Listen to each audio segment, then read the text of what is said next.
El pecado de Adán y Eva, el pecado que hizo, como dice Pablo, que por el pecado de uno la muerte llegara a todos los hombres, el pecado que llevó a Adán y Eva a ser expulsados del Edén fue robar el diezmo de Dios.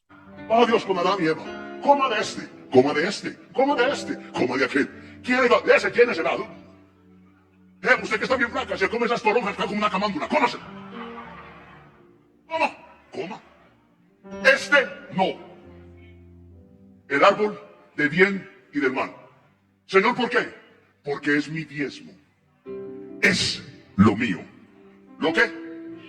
¿Lo qué? O sea que el pecado surgió porque usted o porque Adán y Eva cogieron lo que era de Dios.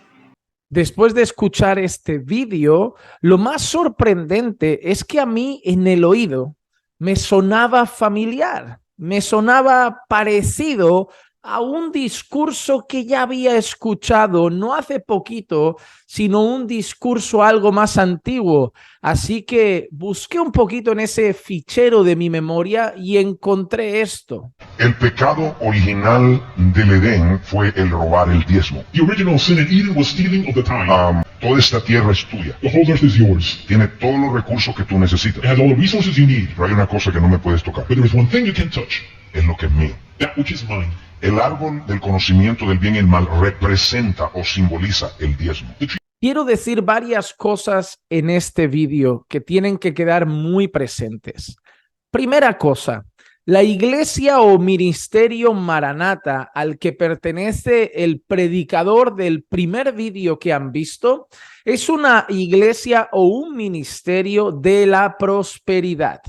Cuando nosotros hablamos del evangelio de la prosperidad, una de las peores lacras en el mundo evangélico de nuestros tiempos, uno de los ministerios que promueve ese diabólico evangelio de la prosperidad es el ministerio Maranata.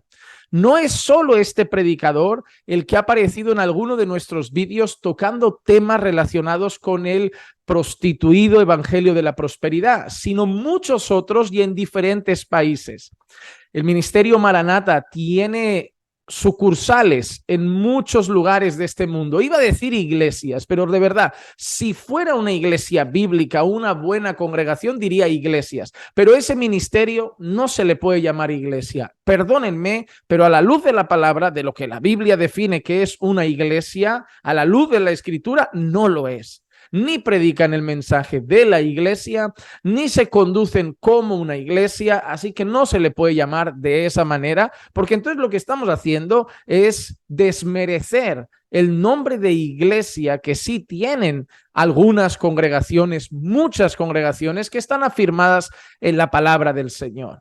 Pero es un ministerio dado a la prosperidad, al movimiento del palabra de fe. Así que lo primero que me gustaría decirles es que a todas las personas que congreguen en ese lugar, que valoren su alma, yo en primer lugar les diría que salgan corriendo de allí.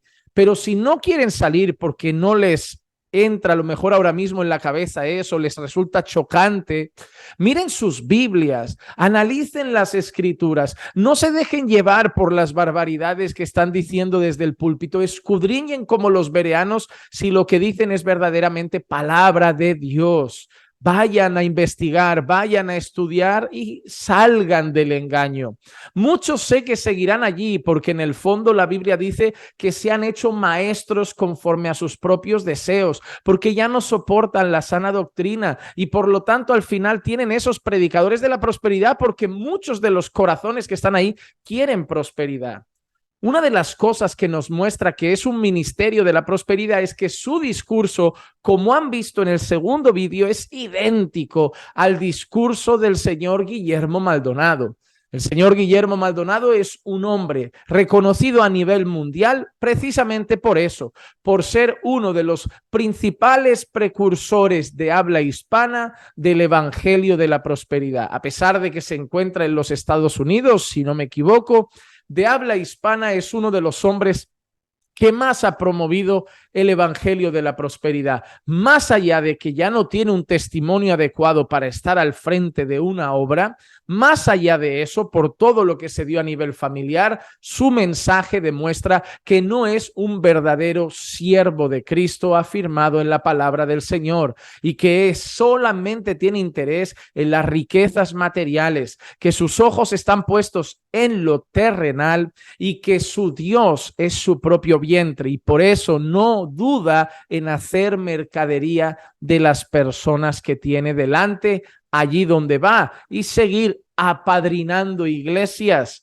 de las que siempre obviamente saca una cuota mensual generosa que va para sus bolsillos y para sus arcas.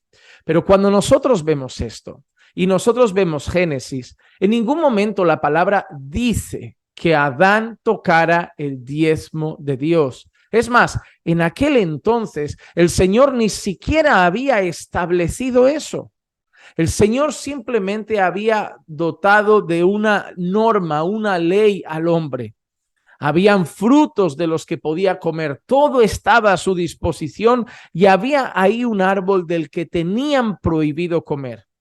Nosotros lo que vemos ahí no es que Adán robara del diezmo, sino que Adán desobedeció a Dios.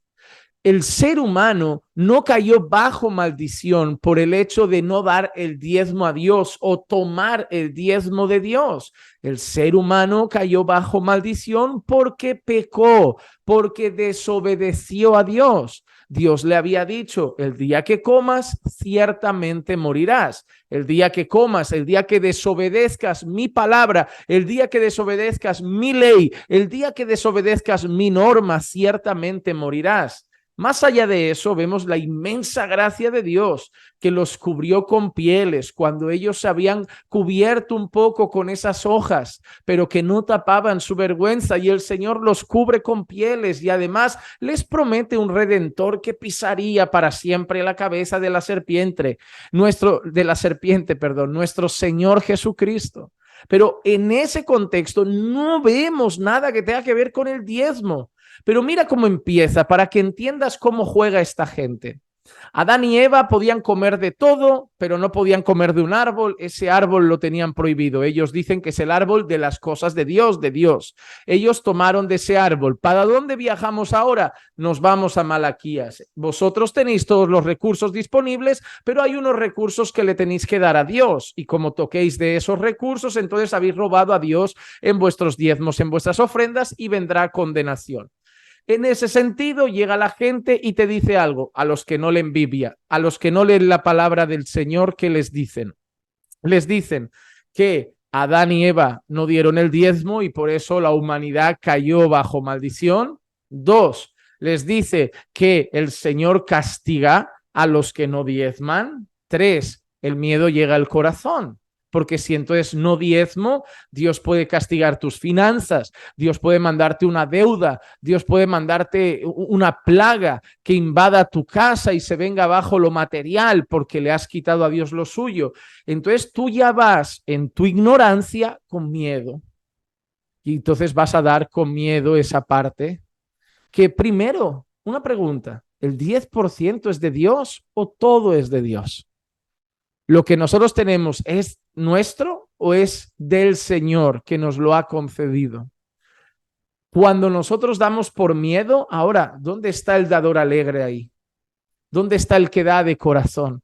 ¿Dónde está el que da como dispuso en su corazón si al final lo que te han puesto es contra una pared y que te están diciendo, ¿quieres que te pase como Adán y Eva? ¿Quieres que te trate Dios como trataba a los que estaban en aquel entonces? Que tendría que ver que estaba hablando principalmente con los sacerdotes. Si tú lees Malaquías, se estaba refiriendo mucho a problemas que habían con los sacerdotes, pero eso no les gusta decirlo. Pero está ahí y van a Malaquías y casi siempre viajan al Antiguo Testamento. ¿Te has dado cuenta? Génesis, Malaquías. Ellos no piensan mucho en el nuevo pacto, ellos no piensan mucho en lo que hizo Jesús en la cruz, ellos no piensan mucho que todo era sombra de lo que había que venir, ellos no piensan mucho en cómo se maneja la iglesia en el nuevo pacto. ¿Por qué? Porque les interesa lo antiguo, para sacar dinero. Para el evangelio de la prosperidad les interesa sacar de contexto textos del antiguo pacto. Hermano amado, no te dejes engañar. El pecado de Adán y Eva fue desobedecer a Dios, no quitarle el diezmo. No te dejes embaucar, no te dejes manipular y engañar por estos ladrones, que lo único que hacen es torcer la Biblia sin piedad. Mira cómo son. Son capaces de usar el nombre de Dios, son capaces de usar la santa palabra de Dios con el único fin de que la gente dé más dinero. Wow, hermano. Cuando estos hombres estén delante del Señor, tremendo juicio y condenación eterna va a caer sobre ellos. Sin embargo, la Biblia nos llama a denunciar estas cosas porque estos hombres, dice la Escritura, que trastornan familias enteras, que abusan de la ingenuidad de muchos y trastornan la fe de muchas personas. Así que ora a Dios. Lee tu palabra, lee la Biblia, lee la Escritura, lee tu Biblia, estúdiala y no caigas en estos errores, engañado por la manipulación astuta y diabólica de estos hombres, que lo único que quieren es más dinero en las arcas de sus congregaciones para fines personales y seguir sustentando sus vidas como la de millonarios, multimillonarios, a costa de la ingenuidad de muchos, de una manera deshonesta, traicionando a las personas que confían en ellos y abusando de las personas que no leen la Biblia. Otros muchos simplemente lo siguen porque son tan codiciosos como ellos. Esto es una advertencia por el bien de tu alma. Huye de esos ministerios, huye de esas personas, a no ser que seas tan codicioso como lo son ellos. Deja un me gusta en este vídeo, compártelo y comenta. ¿Te parece realmente esos hombres de la prosperidad o te parece que son verdaderos siervos de Dios a la luz de la palabra de Dios?